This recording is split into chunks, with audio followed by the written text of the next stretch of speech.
What's life been like for you as UFC champion? It's been busy, that's for sure. It's been busy, but I always say busy is better than bored.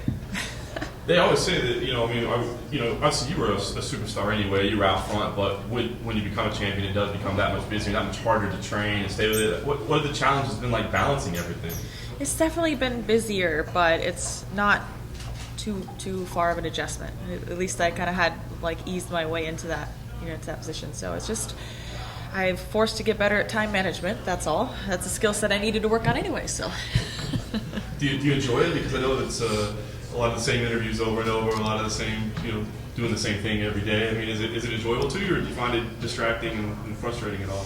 No, I feel like each interaction is a unique interaction. So there's a set I feed off other people's energy a little bit too. So if people are excited to talk to me or they bring a good energy to the table, no pun intended, then I enjoy it. I feel like each one is unique in itself. So how about this opportunity to fight on biggest card ever? Maybe what does it mean to you? Is it something a little special? Has it added anything to you? Yeah, it's such a great opportunity to deliver an excellent performance and really represent women's MMA. That's what I'm all about. I want to go out there, I want to defend my belt successfully, and I want to make a statement that women's MMA is awesome. Were you a little surprised when it was Amanda? I mean, I think that was probably she said that night, I want the title next. I think we all looked at each other and thought, well, that's not going to happen. And then it did happen. Were you a little surprised that she was the name that came to you? Not really. Considering Ronda wasn't ready, I felt like she was definitely up there. And, I think that there's a reason she's undefeated. There's a reason why 8 of her 9 wins are first-round finishes. There's a reason why she's ranked number 4 in the world. And, I think she's a very viable contender. So. I think the book is that she's dangerous early and then try to get her late, which would seem to favor you. Obviously, you're very good in the late rounds. Is that the way you see it as well? Right. I know that's a tendency in the past of hers. It seems that she definitely hits a wall in fights. But I think it would be a really piss-poor game plan to count on someone just getting tired. Honestly. So I have to assume that she's making changes. She's making those proper adjustments. She's adding things that she needs to her camp to get her conditioning and cardio where it needs to be. I'm looking at her as a well-rounded fighter, and a fighter like she is the first round. We're preparing like that's going to be for 5 rounds, and we'll be prepared either way. Were you disappointed at all that Ronda wasn't ready, or that maybe it wasn't a rematch? Or it seemed like this is a high-profile card, but maybe those would have been more high-profile matchups. Were you disappointed at all that maybe one of those two didn't happen? No, not disappointed. There's still time. And, I'd rather make sure it's the right time, and she's not ready now, so, she's not really a focal point for me even at this moment in time, so if we avoid the round of questions. Just throwing it out there, it's like I'm not even focused on her at the moment. Amanda Nunes, I believe, is going to be a great challenge for me. I hope that I go out there and have the best win of my career, but I'm prepared for always a knockdown, drag-out, barn-burning fight. And I think Amanda's going to be a very good challenge. I think this fight's going to show more people why she deserved to be where she's at. I think a lot of people see her as kind of not really deserving of this, and I'm sure she's training really hard. I'm sure she really wants this, and you get a fiery Brazilian, woman in there that really wants to take that belt, and I don't think that's anything to scoff at, and I don't think it's anything to discredit or discount or undermine or overlook. I don't want to make that mistake. I've been seeing a lot of UFC belts changing hands recently, and I don't want that to happen to me. So I want to make sure that I'm prepared for the best Amanda Nunes that we've seen yet. I guess just one round of question. I mean, would you be disappointed? Even though you said I just wonder. Because there's people speculating she might never fight again. Where's her head at? And I just wonder, for you personally, would you be disappointed if you didn't ever get that fight to get one more chance at it? Would you feel like you missed something? I would be disappointed if she doesn't come back if I don't get that opportunity. I definitely would be. There would be something like a void that didn't feel like it got to get filled. So I hope that is not the case. But if it is, life goes on, and there's still a lot of great things that I feel like I have yet to accomplish regardless. Can you talk about titles switching, from one fighter to the other, especially in the division? It's happened a couple of times in the last 2 years. Do you think it's more about fighters taking advantage of mistakes, or just fighters getting overconfident? And I guess you're going to see that because this is going to be your first title defense, obviously. I think each situation is different. I think it isn't good to be, too confident. You want to be confident in yourself, but you always want to be prepared for the latter. And I think that's what I really like about my gym and where I train at Extreme Couture, is that we prepare for the worst case scenario always. We never prepare like, oh, this is gonna be a breeze, this is gonna be an easy fight. Like there's no easy fights. And I can't count the number of times that my coach is like, I'll be in a great dominant position just killing my training partner, and they're like, oh, you're mounted now. I'm like, what? They put me in those bad positions so that they know that I'm prepared to work out of the worst, possible situation. So I think that, and I think also it's also a testament to how much more competitive this sport is getting.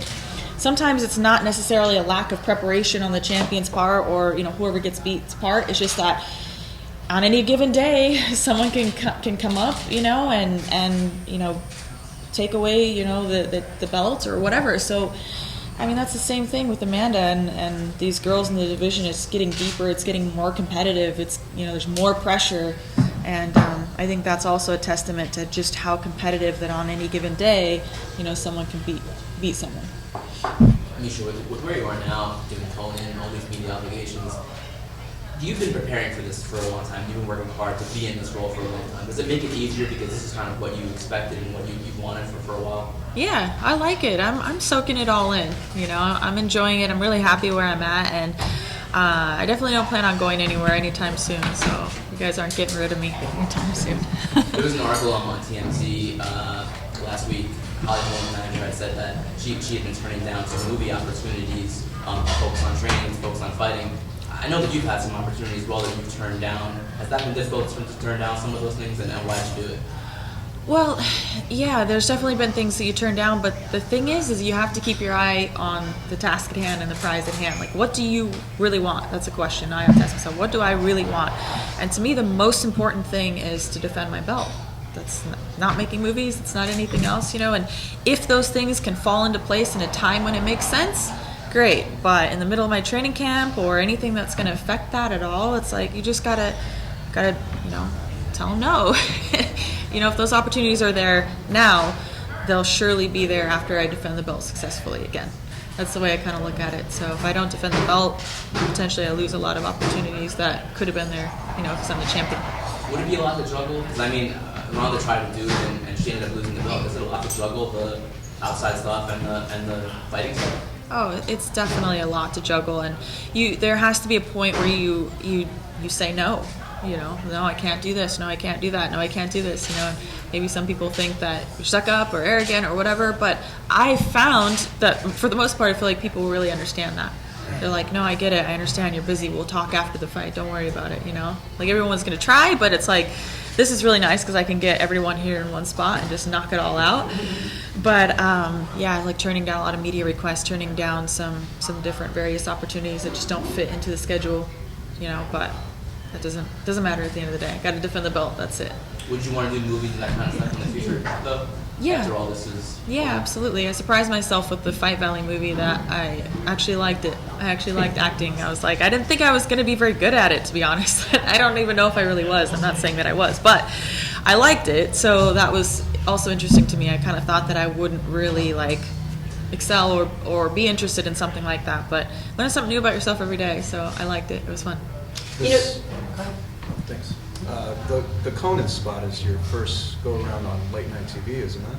I think so, yeah. Actually, it is, yeah. Been on Good Morning America, but that's morning times. Yeah. First late night. Yes, you're right. So what was your initial reaction when UFC people came to you and said, "Hey, you're going to be on Conan, and we need you to be the face for us." I'm just like, cool, yeah. I didn't even think about it to be nervous about it or anything until everyone was like, "Are you nervous? Are you ready?" I'm like, what do you mean? It's gonna be fun. So then I was like, should I be nervous? I'm like, no, I shouldn't be nervous. It's like, he's awesome. I was watching some of his, so I haven't had cable for a really long time. So I was catching up on some of his YouTube interviews and stuff like that the other day. And the guy's hilarious. I don't think you could have a bad interview with someone like him. So it'll be really fun. And I'm definitely excited for it. So a conscious decision to not have cable? Yeah. You know, I have Netflix. I'm good with that, and Netflix and chill. And I don't know. I'm not home enough, and I don't want to be stuck in front of the TV, even if I am. You know, I've got too much going on. So I don't think I really had cable. I have not paid for cable my entire fight career. So you had some cable at some point, but you weren't paying Like for in it? hotels, you know. Like I've never, or maybe like if someone else in the household had it, maybe, but no, yeah. You and Brian, you know, are a very high-profile couple, and people love to kind of, you know, Brian is a person who people seem to love to pick on, and a lot of time that spillover comes to you. So I'm curious how you handle that and how much that does bother you, because there have been some really rude things that have been said, and where you got dragged into something that really has nothing to do with you. Yeah, it's really irritating, to be honest, but it's an irritating world that we live in, I guess. You know, with social media gives certain people that never should have had a voice, they now have one. Right.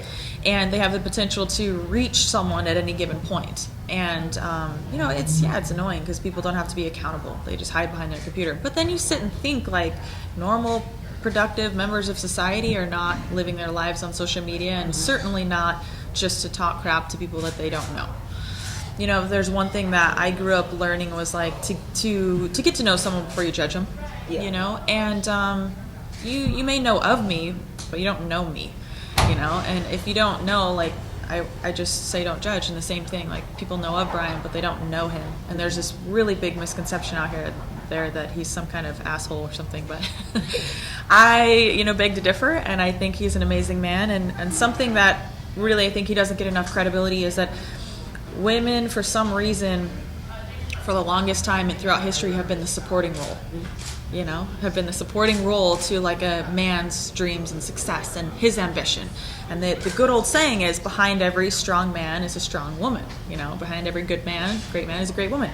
Well, I think that it takes a really, really strong man to go against the grain and be willing to support his wife or girlfriend or whatever it may be in her dreams and her ambitions, and really support her in that venture, because I think some men are just not strong enough to do that. And how much does it bother you when people say he's ducking fights or he did this, did that? How active are you in helping him choosing to fight next? I mean, because you guys are both so dialed into it, I feel like your opinion is really valid in helping him decide who he should fight next. You know, that's actually one part of it that I really kind of stay out of. I don't tell him who he should fight, when he should fight. You know, I'm always there to support whatever decision it is that he makes. You know, and then I think that's my job, to just be supportive of whatever he decides to do. And he's an incredible technician. He breaks down fighters, much better than I do. That's why I think I've been so successful too, is because he's really able to take my opponents, break them down, find weaknesses, and then coach me on how to beat them. So I let him do all the analyzing with his career and with mine. So he gets double duty. Then what's Amanda's weakness then, besides maybe questionable endurance that people think she has? I think wrestling is a big weakness of hers. I know she has a little bit of judo, but she has never faced anyone like me. And I also think that her mentality, or mental, I think that's a big weakness, honestly. Yeah, well, because you certainly present yourself in a way that people like to say you never really see Misha break in a fight. I mean, literally your arm can be bent who knows where. Yeah. And do you think that was established just because, like, in the early days, there weren't other girls wrestling when you went in there to wrestle? I mean, did you feel like you had that all the way from the beginning, or was there a point in your career where you became unbreakable?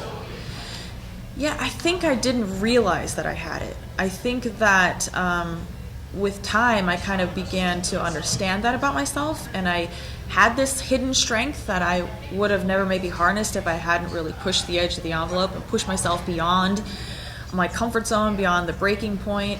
Can't tell you how many times I've been in practice and going against the guys, and I'm looking at the clock, and I'm like, oh my God, we're not even halfway through. Like, I'm not gonna make it. Like, guys, I'm not gonna make it.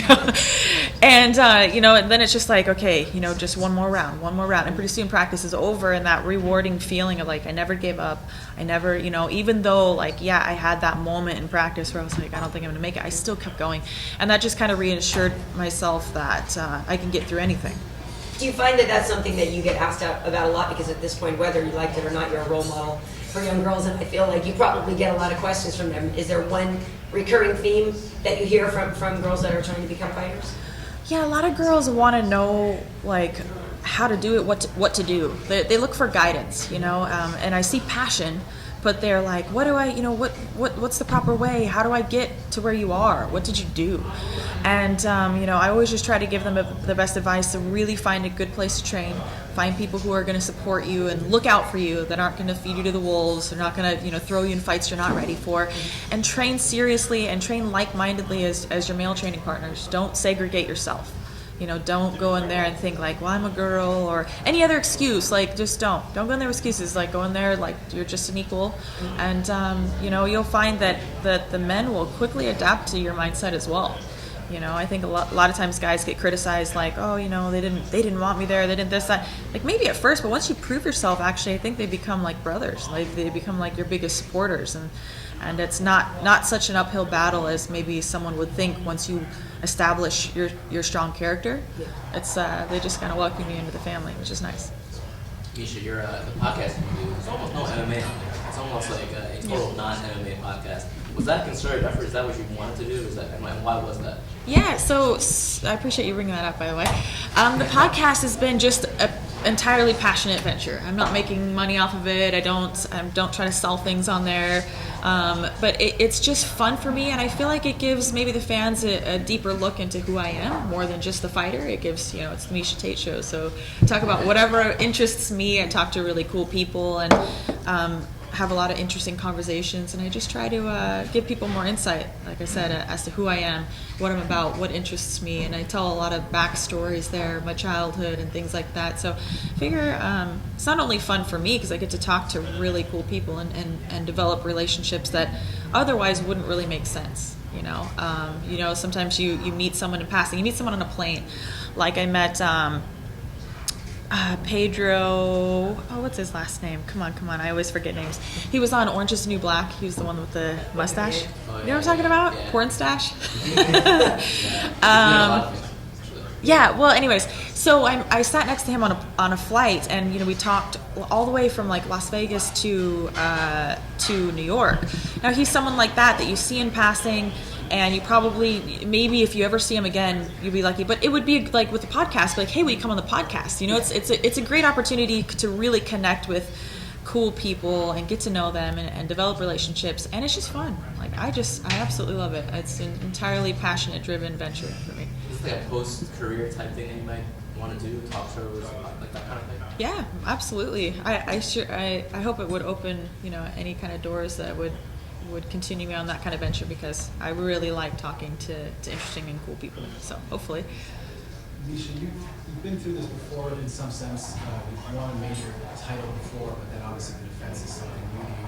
How have you grown since the previous Strikeforce opportunity to defend, and then, you know, how do you change and adapt your training camp as the stakes so rise?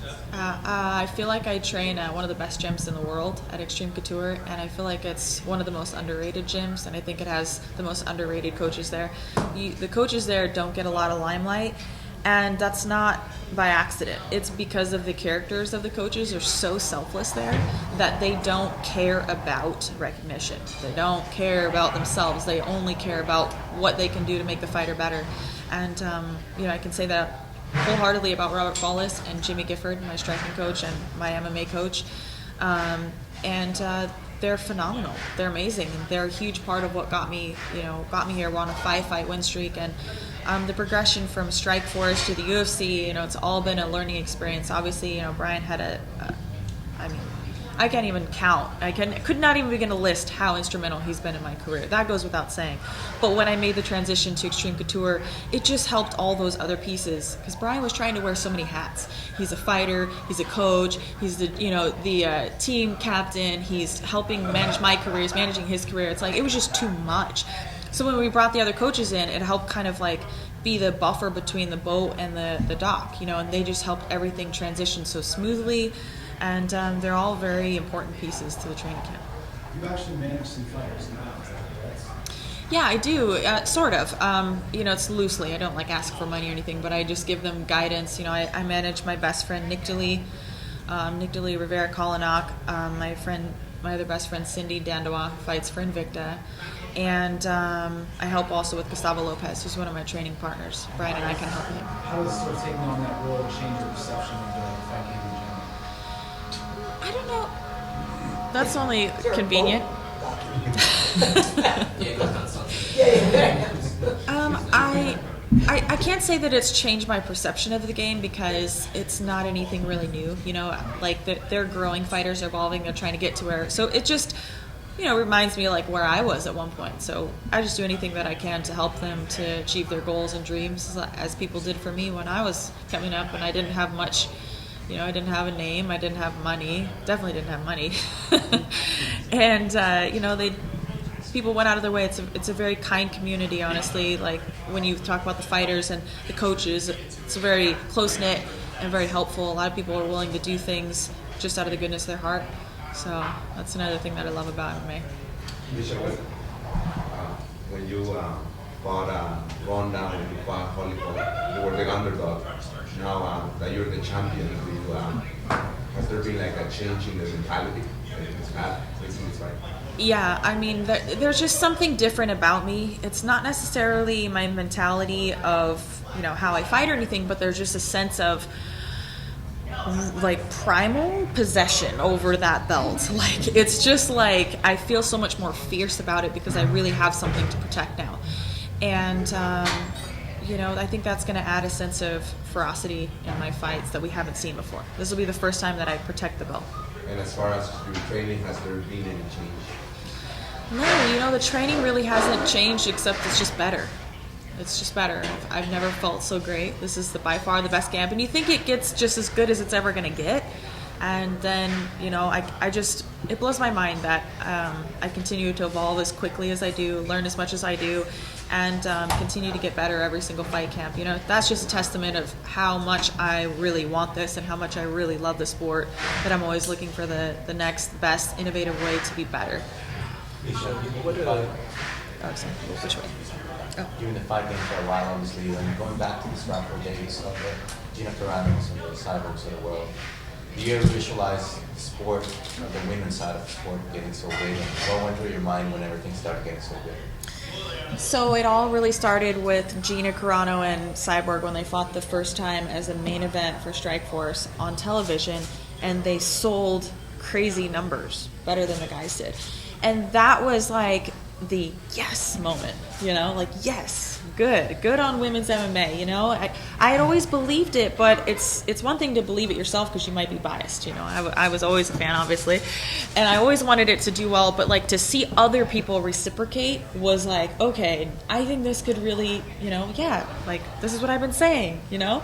I was right, and I was like, I think this could really do well. That's the moment that I thought that women's MMA was going to do big things. I thought it was going to take longer. But do you think it had to do with Gina's good looks? Do you think it had to do with Cyborg's power? Do you think it had to do with the appeal of the, you know, of two women, you know, fighting at the same level as guys? I think it had to do with all of the above. So you have to take into account that mixed martial arts or, you know, MMA and the UFC is an entertainment business.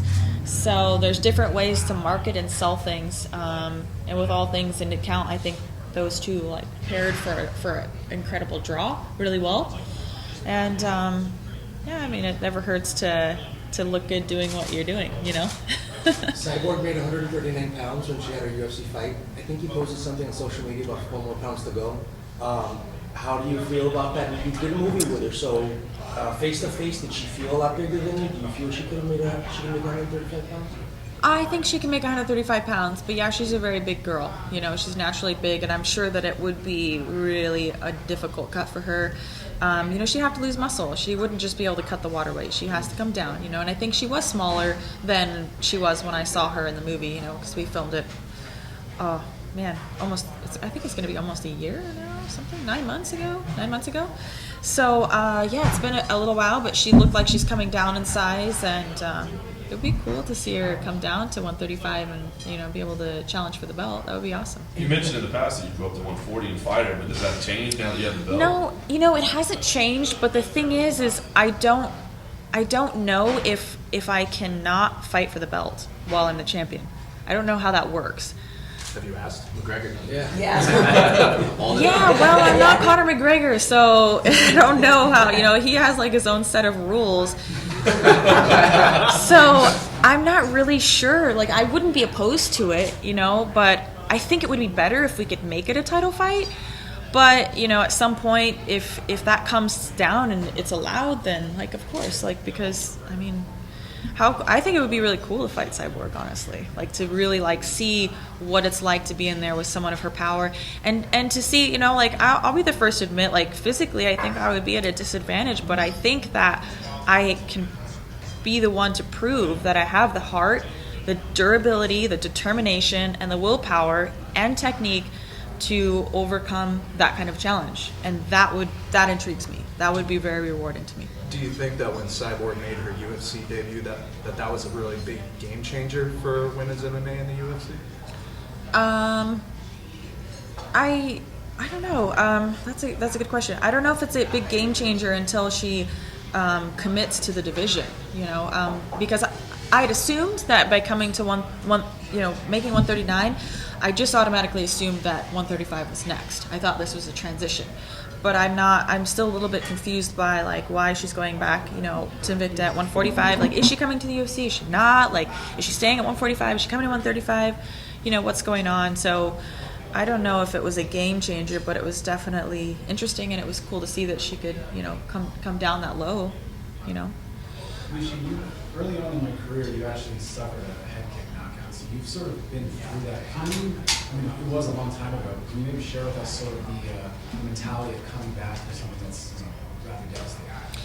Yeah, I think either you have the desire and the mentality to do that, or you don't. You know, and I think for me, I mean, I know it was a long time ago, and I know it wasn't, you know, as big of a platform as we're all fighting on now, but it was just as devastating to me because it was as big as it got, and it was as important as anything could ever be to someone. So, you know, I had my my pro debut against Jan Finney, and what's crazy, this is for Bodog. What's crazy is we fought 4 rounds. Like, we were only supposed to fight 3, but there was no athletic commission again or anything like that. We were only supposed to fight 3. At the end of the 3 rounds, her and I are exhausted. I had a hellacious weight cut because I really wasn't very good at cutting weight back then, and I was heavier. I didn't know what I was doing. And at the end of 3 rounds, like, we're already, like, chatting. Like, her and I are already, like, complimenting each other, like, oh man, you got me with a great leg kick, you know, and I'm telling her this, and she's like, oh, you remind me of Janelle Marquez, and, like, a wrestler, this and that, and then, like, they come back to us like, well, we can't really decide on a winner, so we're gonna have you guys go a 4th round.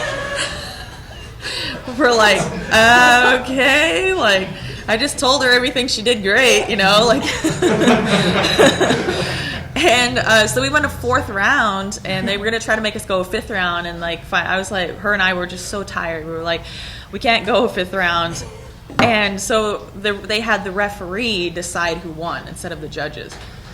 Yeah, because he had the best seat in the house. So he raised my hand, which I was very excited about until I realized, like, 25 minutes later, I was fighting Caitlin Young, who had, like, an 18-second fight against a girl that, like, never fought before, and she was really fresh. And I got my head kicked off.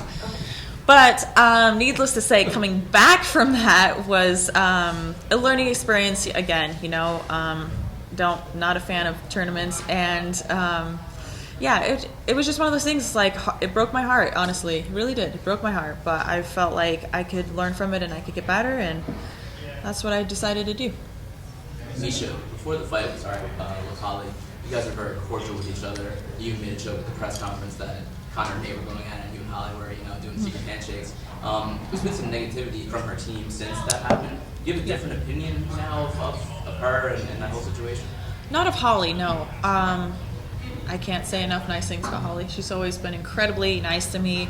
I think she represents herself very well, and I think she's a phenomenal fighter, and I really think she's going to come back stronger, and I believe we will see each other down the road. But, you know, her representation, I can see how they rub the UFC the wrong way. They kind of rubbed me the wrong way too, and, you know, I was told that they, you know, wanted her to fight me because they thought that it was going to be a tune-up fight. And I just think that's never, like, a good idea to, you know, to take anyone lightly in this sport, you know. So I found that kind of offensive. I don't think that Holly did. I think Holly, you know, trained, and I think she really thought she was going to beat me, but I think she thought it was going to be, you know, a tough fight. I think she prepared. But I think that her representation, it seemed to me that they were a bit arrogant about the fight. So that's something you knew before the fight or after the fight? It was after the fight, yeah. Yeah, I talked to them, and not to them, but Yeah, I just heard from a very reliable source that they were like, yeah, we really want this fight. It's going to be a tune-up fight for Holly. Don't worry, like she'll just walk through Misha and we'll have the fight with Holly later. So I'm like, well, How do you think she'll do against Shevchenko? I think that Holly will win that fight. I think it's a good style matchup for her. I think that she moves too much. She's got such great lateral movement, and Shevchenko, even though she's a great striker, she seems to be more stationary. So I think she'll be more of a stationary target, and not as long as Holly, not as good a movement. I think Holly will be in and out and cutting angles. And I know I can attest to how hard it is to like catch Holly or to even to hit her. You know, she's pretty good at what she does. Very good at range control. I asked you this before. I think we were talking about Joanna and Claudia on The Ultimate Fighter, and how a lot of people are saying that Joanna now is the bad guy, and she's been positioned that way. What do you make of that? Are you bringing back any memories of how you were on that show? And I don't know if you have any sort of, not advice for Joanna, but yeah, I mean, people are really all of a sudden calling her a bully and all of this stuff when we all know that show is up to the editors in many ways. Right. Yeah, there's only so much that can be taken from any kind of reality show, and I haven't seen that part of yet. Lack of cable. Yeah, there you go. But I mean, she's been nice whenever I've run into her, but I'm much closer to Claudia, but I'm not saying anything bad by any means about Joanna. I haven't seen the episode, so I can't really attest to that. She's been nice to me, but Claudia has always been like just an incredibly warm person, very sweet, very Brazilian. She's passionate. She walks around with her heart on her sleeve, and I enjoyed. I got to come in as a special guest. So that's fun. Do you think that Claudia won the first fight? It was very close. It was super close. Yeah, no, I don't remember. Exactly, I don't remember in depth enough, but I remember it was like a phenomenal fight. Really looking forward to that fight. And I think it's great that there's a rivalry in that division right now. I think that the division kind of needs a little bit of spicing up. Well, plus that'll be going down the night before you. So in a way, I feel like that's probably going to be something you're going to have your eyes dialed into. Oh, yeah. And like that's got to be a little bit inspiring to watch those two throw down because they are so good. Oh yeah, they're amazing. They're two of the best in the 115-pound division, and that's why we're the champion and the contender. And after a whole season, we're gonna see how each one of them deals with that pressure and that long lead up. It's such a long, drawn out lead up to a fight. It's not normal, and to have to see your opponent on a daily basis, especially when you don't get along with them, it has its ways of being tiring. So it'll be interesting to see like who comes out, mentally and emotionally like fresher for the fight. And I mentioned the other day, kind of a dream scenario. What if you and Joanna fought at 125?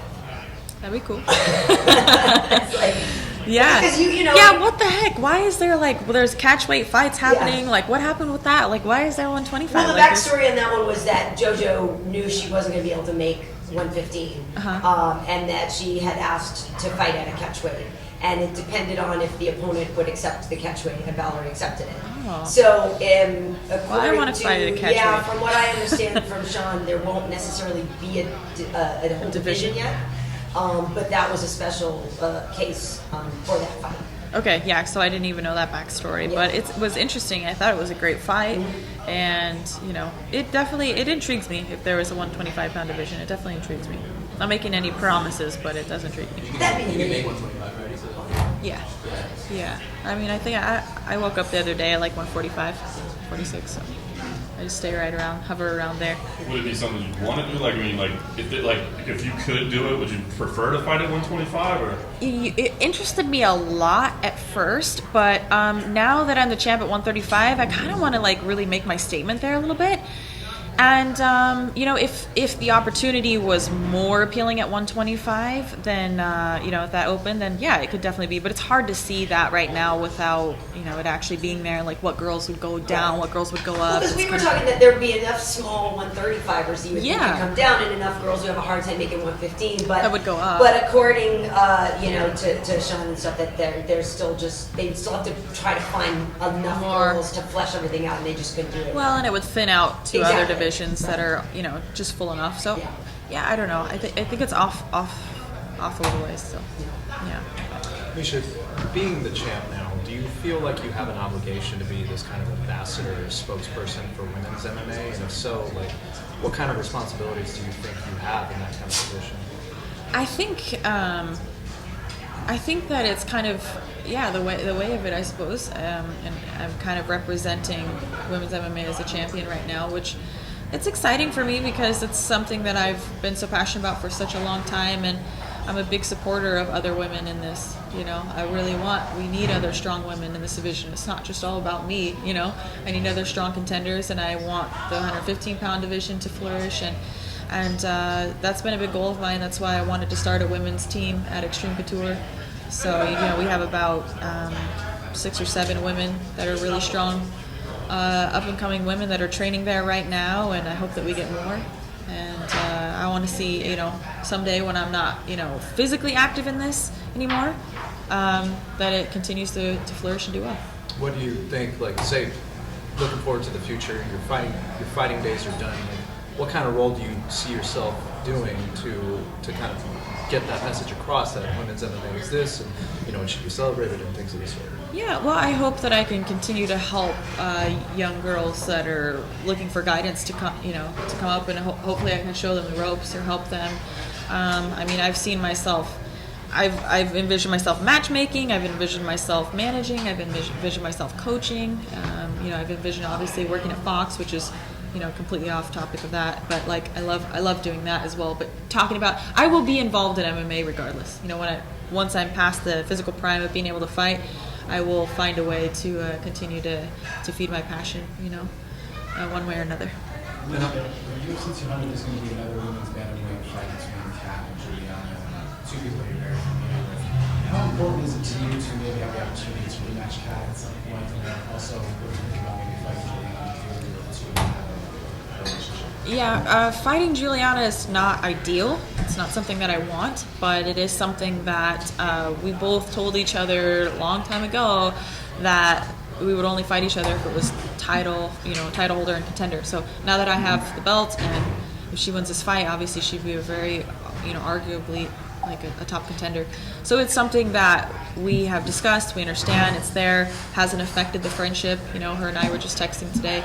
And, you know, it's not ideal, but I would never hold back that opportunity from her and vice versa. We always said that, like, hey, let's avoid it at all costs. But if you're the champ and I'm the challenger, vice versa, like, that's kind of, you know, the dream is bigger than, you know, I hate to say like bigger than the friendship, but that, you know, the opportunity presents itself. You got to kind of do that as a friend, I feel like. So, and as far as Kat goes, you know, it's the same thing. Yeah, of course, I want to fight Kat again.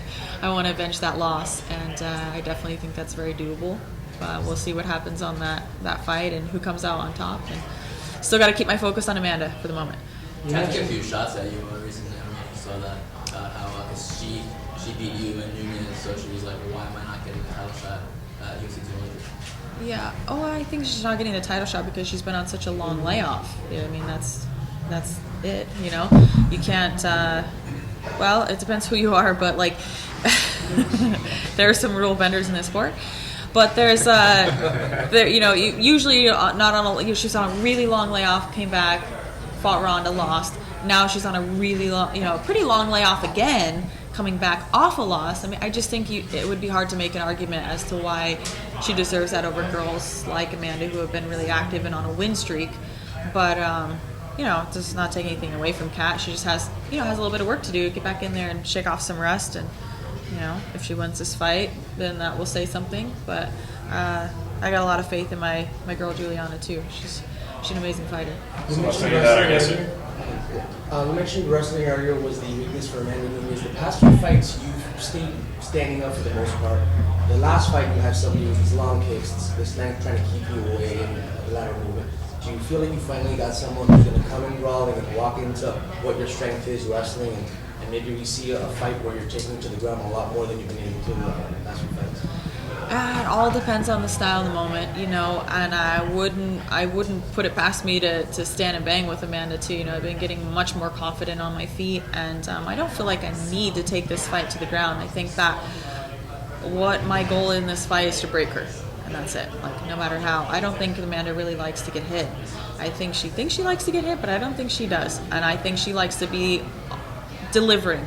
And if she's winning, it's great. But when she's not, when she's put in that spot of adversity, she tends to break.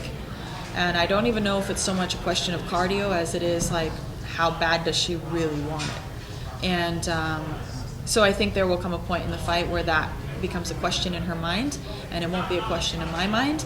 And wherever we are, whether we're on the feet or on the ground, like I'm just going to take it to her. So, yeah, I'm very excited for this fight. So, based on your previous comments, does that mean you kind of disagree with the fact that Ronda has essentially a standing title shot for whenever she comes back? Well, Ronda accomplished a lot in the sport before she was kind of knocked down, so I think she has a much stronger case, and I don't think that I would not argue that she's not deserving.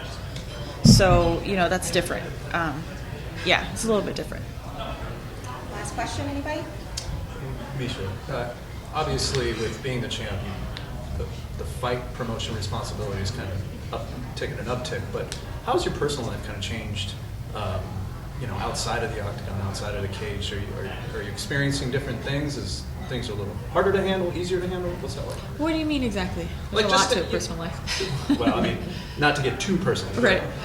like outside of the cage, you have your day-to-day routine. Your friends that you speak to, and family that you speak Yeah. to. Have you seen an uptick in people calling you and saying, "Hey, what you been up to lately?" and things like that? Yeah, a little bit, definitely. I think anytime you get more mass notoriety, people start to come out of the woodwork a little bit. And it's not to say that anyone that's come out of the woodwork is, bad or malicious. Maybe it's just kind of more insight in mind. But, I just remember that I keep my friends and family that were there and close before still close. Those are still the same people, and they don't treat me any different or talk to me any differently. So it's just really the same. And anybody else, it's like, thank you, appreciate the support, But I've got my core group of people that have been there the entire time, and I'll always be thankful for that. Thanks, guys. We're going to take a break and eat some food. Alrighty. And food's going to be coming as well.